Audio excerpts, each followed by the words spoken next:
করা যাবে। অনেকে চোখ বন্ধ করে নামাজ আদায় করলে তার মনোযোগ বেশি থাকে, এক্ষেত্রে তার করণীয় কি হবে? এ বিষয়ে প্রিয় নবী সাল্লাল্লাহু আলাইহি সাল্লামের সুন্নাহ তথা আদর্শ হলো সাধারণ অবস্থায় তিনি সালাত আদায় করার সময় চোখ খোলা রাখতেন। তিনি যখন সালাত আদায় করতেন তার দৃষ্টির সীমানা তথা সিজদার মধ্যবর্তী জায়গা তিনি দেখতে পেতেন। এ বিষয়টি বিভিন্ন হাদিস থেকে অত্যন্ত পরিষ্কারভাবে আমরা জানতে পারি। তাছাড়া একজন মুসল্লি সালাতরত অবস্থায় সিজদার জায়গার দিকে তাকাবেন, সে বিষয়ে নির্দেশনা রাসূল আকরাম সাল্লাল্লাহু আলাইহি ওয়াসাল্লামের হাদিসে রয়েছে। সুতরাং সাধারণ এবং স্বাভাবিক অবস্থায় একজন মানুষ চোখ খোলা রেখে সালাত আদায় করবেন, সে বিষয়টি তার জন্য উচিত এবং উত্তম এবং সুন্নাহসম্মত।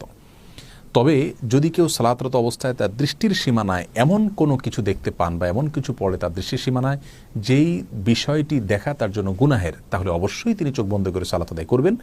আর যদি যৌক্তিক কোনো কারণে তার চোখ বন্ধ করে সালাত আদায় করতে হয়, যেমন স্বাস্থ্যগত কারণে ইত্যাদি, তাহলে অবশ্যই তিনি সালাত আদায় করতে পারবেন চোখ বন্ধ করে।